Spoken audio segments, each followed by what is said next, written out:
Muy bien, y cuando son exactamente las 8:17 minutitos, Marcos, vamos a saludar, bien digo, al ingeniero Héctor Huergo, responsable de contenidos de Hub Rural Grupo Clarín, conductor de El Campo, la Industria Verde. Hola, ingeniero, ¿cómo está usted? Pero muy bien, muchas gracias por poder estar en contacto. No, por favor, un placer es nuestro. Buen año ante todo, que no nos habíamos comunicado. Bueno, igualmente. Es un deseo buen año, porque con esta sequía, ¿cómo nos vamos a arreglar? No sé. ¿Qué nos cuenta usted?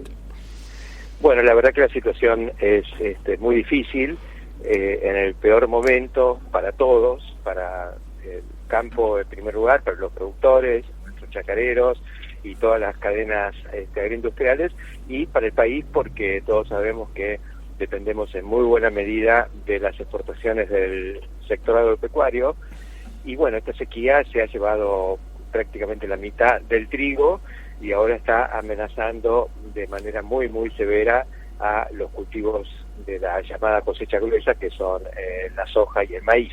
Uh-huh. Todo está en este momento en juego.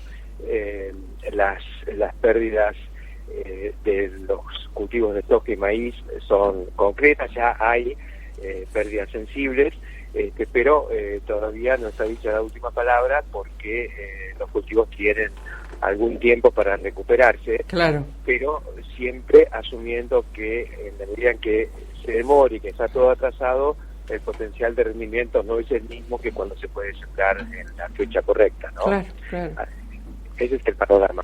Vamos a, en el caso del trigo, las pérdidas son de 11 millones de toneladas, entre 10 y 12, respecto a lo que se pensaba cosechar cuando se inició la campaña. Vamos a tener entre 11 y 12 millones de toneladas, se tiraron 22. Así que ahí perdimos la mitad.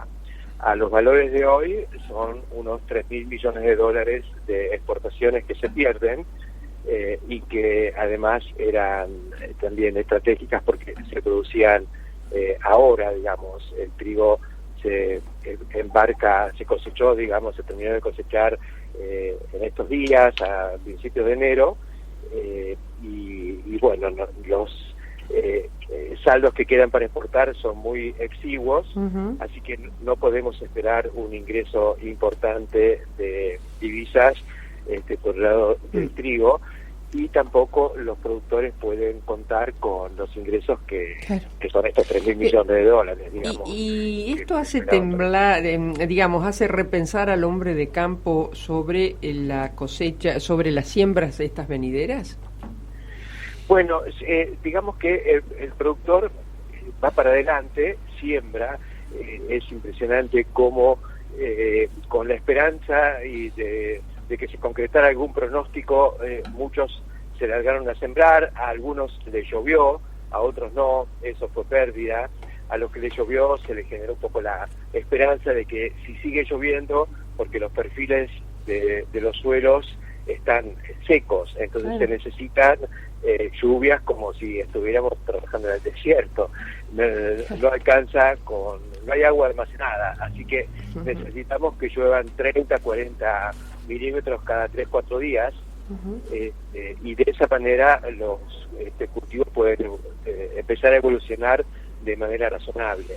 Estamos a tiempo para salvar buena parte del maíz, de lo que queda, ya creo que 25-30%, que son 20 millones de toneladas, se deben considerar perdidas por menor potencial de rendimiento, y lo mismo sucede con la soja, donde también la expectativa era de más de 50 millones de toneladas, y como viene la mano, difícilmente superemos las 30. Así que en total, cuando se esperaba una cosecha de 150 millones de toneladas, que hubiera generado un valor de alrededor de 40.000, 45.000 millones de dólares, con los precios actuales vamos a tener una cosecha de 100, así que el ingreso de divisas va a bajar a 30.000 millones de dólares, con lo cual la pérdida rondaría los 14-15.000 millones.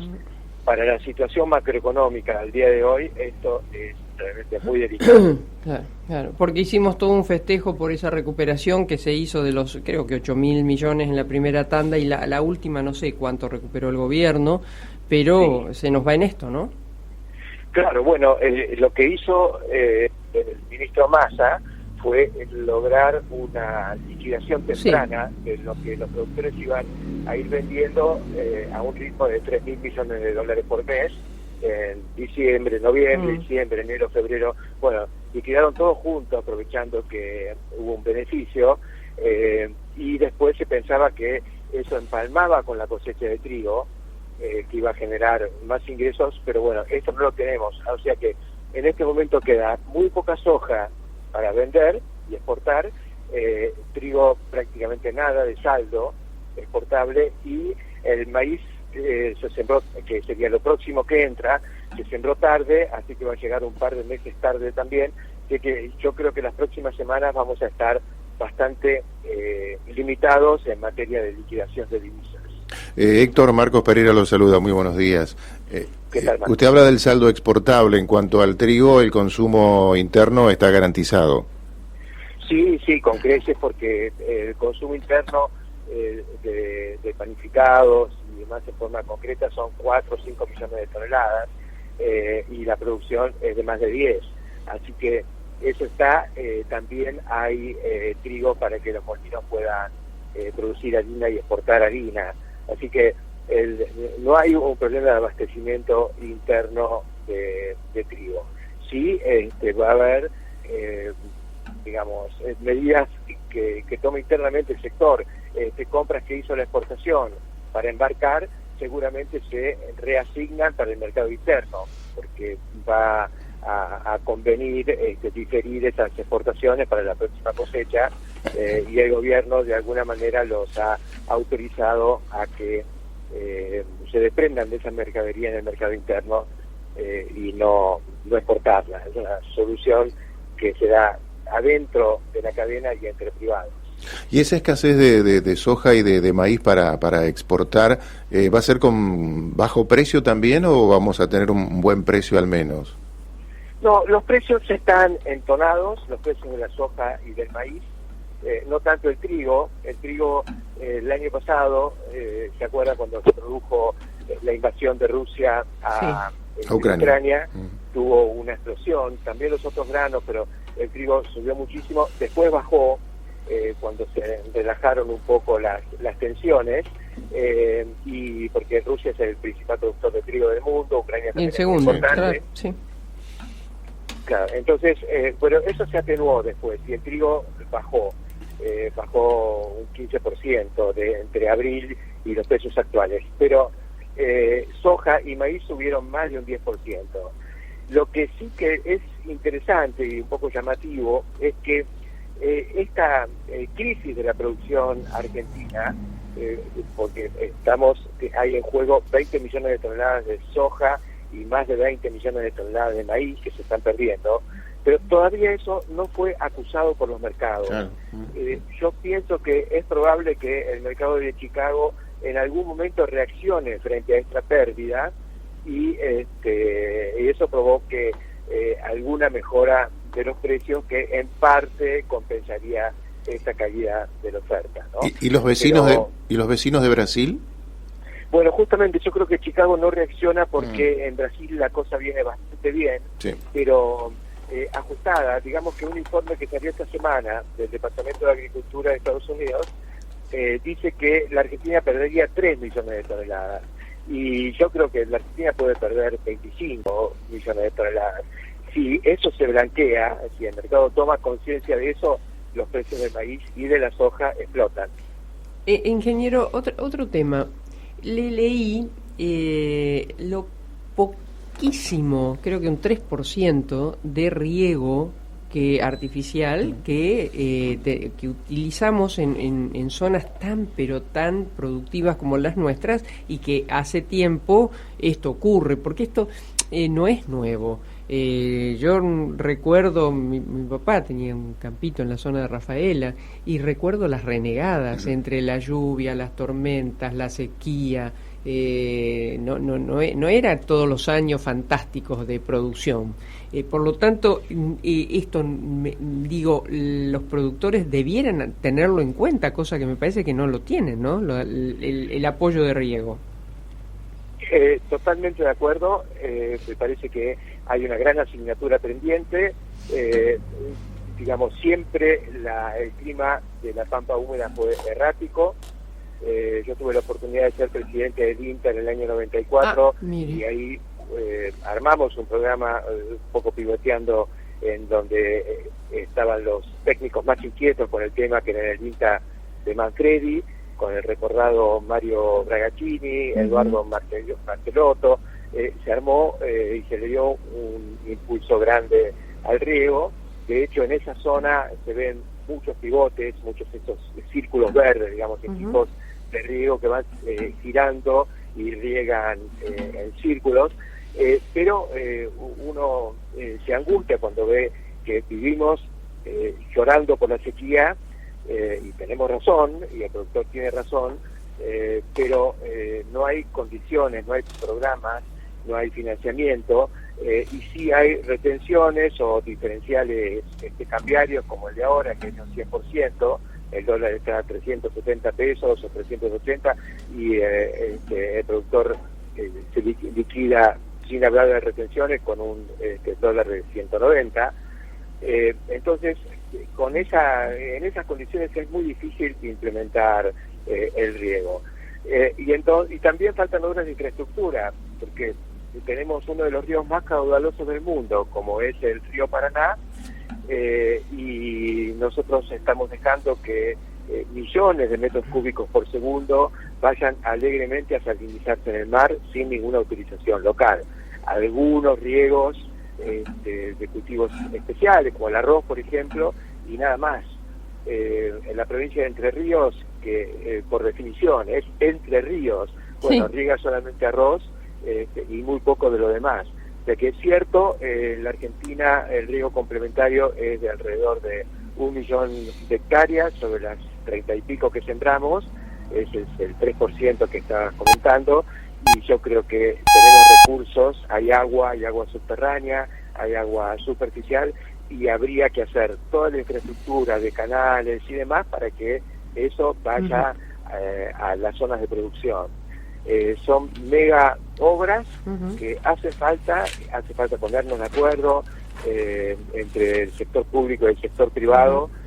Hay inquietud en este gobierno, hubo en gobiernos anteriores, pero nos está faltando dinamismo y comprensión sobre este problema. De pronto viene un año llovedor y nos olvidamos de esta cuestión. Claro. Ingeniero Huergo, de mi parte, no sé si Marcos tiene algo más, pero una última pregunta y tiene que ver con las carnes.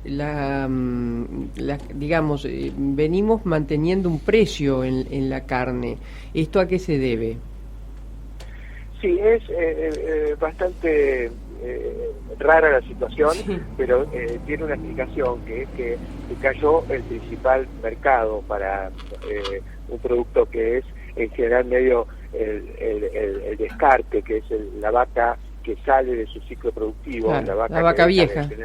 La vaca vieja, que ya no es tan vieja, porque gracias a la tecnología esas vacas llegan gorditas al final de su campaña, no están en condiciones por ahí de preñarse y de criar un ternero más, pero sí salen gordas y dan carne de bastante calidad. Eso iba a China.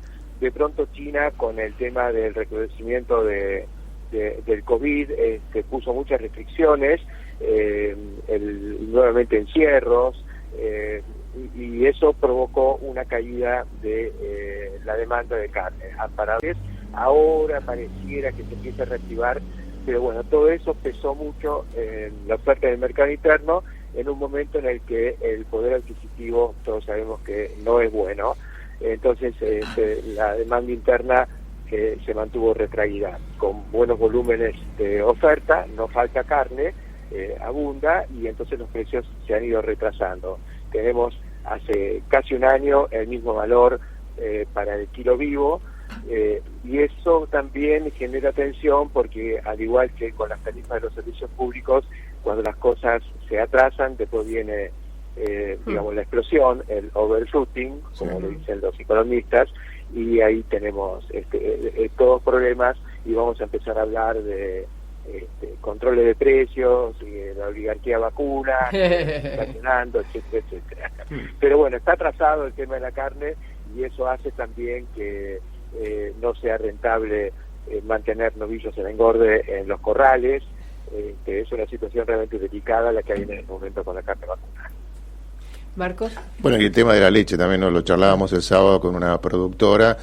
No sé si han quedado muy conformes con este subsidio que incluso se le dio también al sector avícola y porcino en los últimos días. No sé cómo es lo que se está recibiendo de información allá en Buenos Aires. Sí, no, bueno, por supuesto, yo y muchos somos enemigos de estos parches y compensaciones o subsidios. Bienvenidos para los productores que de esta manera pueden mantenerse en carrera. Tampoco vamos a ser tan, digamos, energúmenos para negar alguna pequeña medida de apoyo, claro, pero en realidad no mueve mucho la aguja. En un sector que tiene un gran dinamismo, sí, porque las inversiones que se ven en el sector tambero fundamentalmente son muy importantes. Es un sector que está en plena transición tecnológica hacia nuevos modelos de producción, con las mismas vacas o menos vacas que antes, estamos produciendo más leche, así que, y con menos superficie, así que yo creo que la lechería está realmente evolucionando tecnológicamente con retraso, pero nos estamos poniendo al día con mucha velocidad. En la provincia de Santa Fe, en la provincia de Córdoba, en el oeste de la provincia de Buenos Aires se ven realmente tambos muy modernos en una nueva oleada de inversiones que a mí me parece sumamente plausible. Ingeniero Huergo, como siempre, muchísimas gracias, que tengamos todos un buen 2023. Muchísimas gracias a ustedes, será hasta pronto.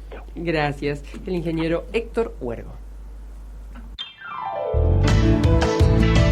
Desde la ciudad de Rosario transmite LT3, AM680, cerealera y urbana, como nuestra ciudad. Somos la radio independiente de Rosario y la región. Todo lo que pasa, pasa por las redes, por nuestras redes. Seguinos en Twitter, Instagram y Facebook. LT3 AM680 y en www.lt3.com.ar.